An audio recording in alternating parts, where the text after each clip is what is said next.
काल रात्रभरापासून वसई विरार परिसरात चांगलाच पाऊस पडतोय। थांबून थांबून पाऊस पडत असल्यामुळे कुठेही वॉटर लॉगिंगची घटना घडलेली नाही। तर तिकडे दुसरीकडे वसईच्या पापडी परिसरात भलं मोठं वडाचं झाड कोसळलेलं आहे। रात्री 8च्या सुमारास ही घटना घडलेली आहे। हे पुरातन असं फार जुनं हे वडाचं झाड आहे आणि हे झाड पडल्यामुळे तिकडच्या लोकांची अवस्था सध्या दयनीय झालेली आहे। काल रात्रीपासून वीज पुरवठा देखील खंडित झालेला आहे आणि हे झाड आहे एका इनोवा गाडीवर पडलेलं आहे। वसई पापडीच्या ब्राह्मणाळी परिसरात ही घटना घडली। पापडीला जे महादेव मंदिर आहे त्याच्या आसपास ही घटना घडलेली आहे। हे झाड एका इनोवा गाडीवर तर पडलेलंच आहे, सोबत एका घरावर देखील पडलेलं आहे आणि याबरोबर जे आहे विजेचे महावितरणाचे 7 ते 8 खांब देखील उन्मळून खाली पडलेले आहेत। त्यामुळे संपूर्ण दुरुस्ती करावी लागणार आहे आणि ज्याच्या घरावर हे झाड पडलेलं आहे त्याची परिस्थिती अत्यंत नाजूक आहे। जीवितहानी झाली नसली तरी त्याचा संपूर्ण संसार हा रस्त्यावर आलेला आहे। लोकांनी देखील आवाहन केलेलं जर कोणाला ह्या व्यक्तीला मदत करायची असेल तर पुढे आणि या व्यक्तीला मदत करा। फायर ब्रिगेडचे जवान जे आहेत हे झाड कट करून झाड बाजूला करण्याचा प्रयत्न करतात, परंतु अजूनही 7 ते 8 तास हे झाड बाजूला करण्यासाठी लागणार आहे। परंतु हे झाड पडल्यामुळे कुठलीही जीवितहानी अशी झालेली नाही आहे, परंतु मोठ्या प्रमाणात नागरिक रात्रभरापासून अंधारामध्ये आहेत। बत्ती गुल झालेली आहे।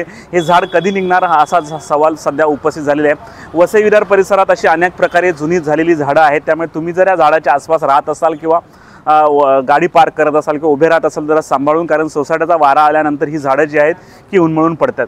कशी दृश्य आहेत पुन्हा एकदा पाहूया आणि लोकांचं नेमकं म्हणणं तरी काय या स्थानिक लोकांचं ते ऐकूया।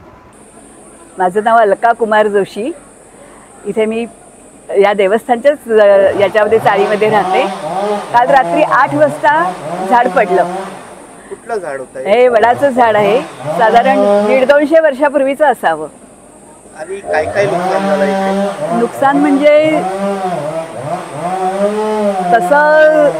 तसं जास्त झालं नाही, पण 2 गाड्यांचं नुकसान झालंय आणि पोल तुटलेले आहेत, त्यामुळे लाईट पण नाही आहेत।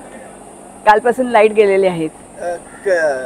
किती कुठे हे पडलाय? कुठला एरिया कुठला आहे? हे क्षेत्रपालेश्वर महादेव मंदिर, पापडी, धौली। माझं नाव निलेश कराळे, मी राहायला इथलाच आहे आणि आता हे झाड काल रात्री 8:15 8:30ला पडलं आणि हे खूप जुनं झाड आहे। ह्याला कमीत कमी 100-110 वर्ष झाली असतील कमीत कमी आणि खूप प्राचीन आहे। आणि ह्या एका झाडामुळे गाडीचं तर नुकसान झालंच, पण एका फॅमिलीचं खूप नुकसान झालेलं आहे। त्या फॅमिलीसाठी जरा सर्वांनी मदत कराल तर चांगलंच आहे, कारण त्यांचं किचन कुडाचं घर आहे, तर त्यासाठी काहीतरी कराल। सर्वांनी हात पुढे देऊन जरा मदत केली तर ते नक्कीच परत नव्याने उभे राहू शकतील।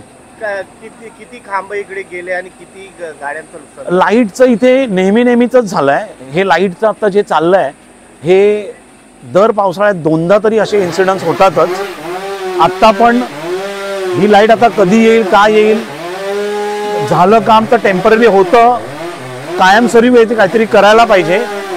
त्यासाठी जर त्यांनी खालून घेतलं तर उत्तम होईल।